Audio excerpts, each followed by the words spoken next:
You're listening to an Airwave Media Podcast. What's something you learned in history class that you feel like wasn't the whole truth? Better yet, what's something you didn't learn at all that was omitted completely? That's what I like to call redacted history.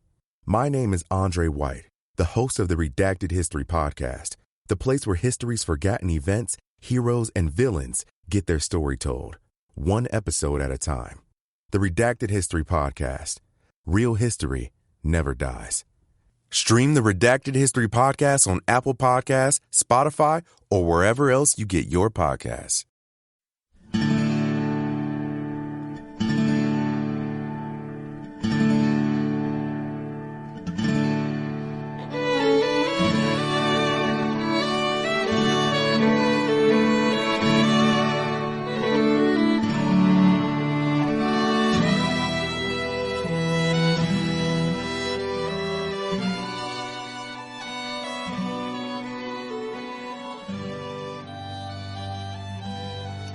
Hey everyone, we wanted to let you know that just today, over on Patreon, we released Members Episode number 93, in which we start to look at Grierson's raid during the Vicksburg Campaign. During one of the most famous cavalry raids of the Civil War, Colonel Benjamin Grierson and his men set out from southern Tennessee on April 17, 1863, and over the course of 16 days rode 600 miles through enemy territory before reaching Union lines at Baton Rouge, Louisiana on May 2nd. William Tecumseh Sherman, who was not the easiest man to please, always held Benjamin Grierson in high regard. According to Sherman, the former music teacher from Illinois was, quote, one of the most willing, ardent, and dashing cavalry officers I ever had. He handled his men with great skill, doing some of the prettiest work of the war. A potentially deadly incident on the Western Plains 5 years after the Civil War did nothing to lessen Sherman's soldierly regard for Grierson. At Fort Sill, Oklahoma in May 1871, Grierson found the perfect opportunity to repay Sherman for his kind words and good opinion when Grierson, always known for his cool head, helped Sherman hold on to his. By then, Sherman had succeeded his good friend Ulysses S. Grant, now President of the United States, as commanding general of the U.S. Army. Through Sherman's personal intercession, Grierson obtained command of Fort Sill, leading the all-black 10th Cavalry Regiment in the ongoing campaign against restive Native Americans on the plains. Sherman had gone west to investigate recent attacks by Kiowa and Comanche Indians, who were leaving the sanctuary of their agency near Fort Sill to raid white settlements and wagon trains across the border in Texas. Upon his arrival at Fort Sill, Sherman demanded to see the principal Kiowa chiefs and hear their version of events. Chiefs Setanta, Big Tree, Set Tank, and Lone Wolf rode into Fort Sill on May 27, 1871, to meet with Sherman. Setanta, the leader of the delegation, considered himself a diplomat as well as a warrior. Now he turned his diplomatic skills on the scowling Sherman, who met the Indians on the front porch of Grierson's headquarters. History never says goodbye. It just says, see you later. Edward Galeano was right when he said that. Events keep happening over and over again in some form. And that's the reason I produced the podcast, My History Can Beat Up Your Politics.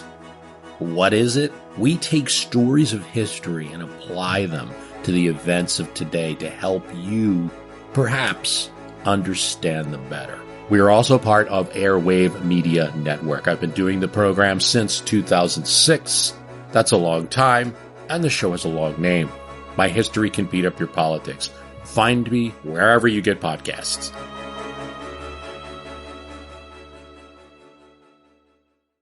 Did archaeologists discover Noah's Ark?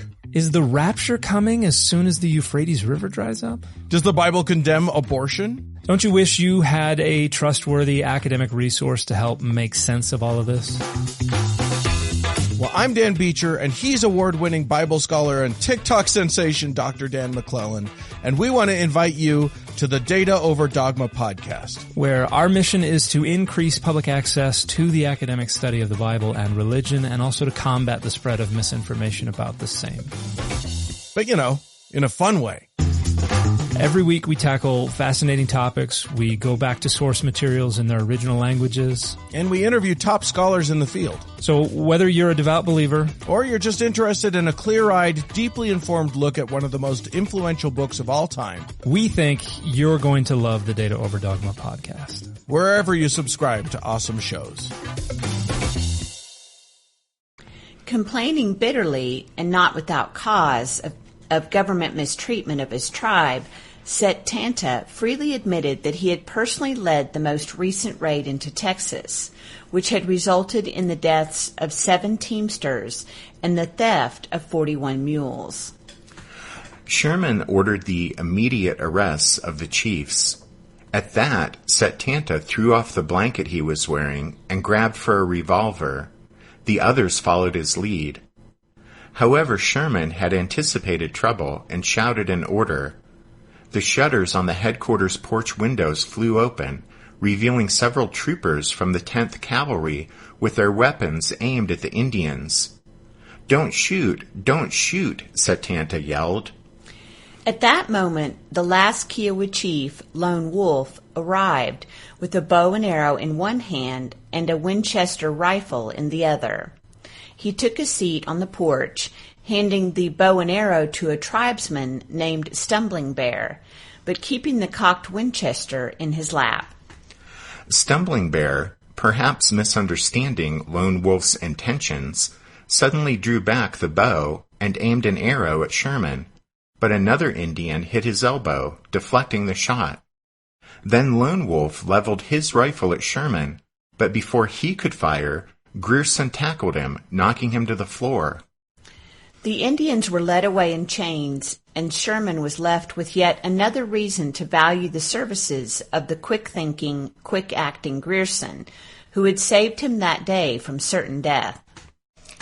Well, that's quite a story, and if you'd like to hear more about Benjamin Grierson and about his famous 1863 Civil War cavalry raid through Mississippi, then you can head over to Patreon and sign up for the Strawfoot Brigade.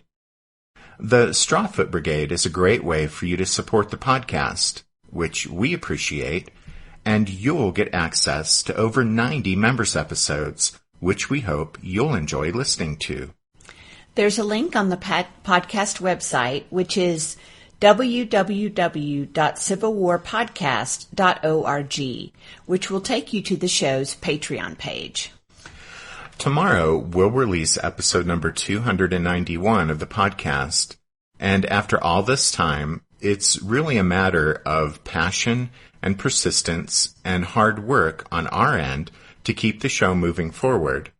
But truth be told, the support and encouragement of dedicated listeners, like those who join the Strawfoot Brigade, plays a big part in keeping us coming back week after week, telling the story of the Civil War, one episode at a time. So if you'd like to learn more about joining the Strawfoot Brigade, then we encourage you to head over to the podcast website and then over to Patreon, where you'll actually sign up. But even if you don't, then hey, thanks for listening, and we hope you enjoyed hearing this story about Grierson and Sherman. Thanks, everyone. Bye.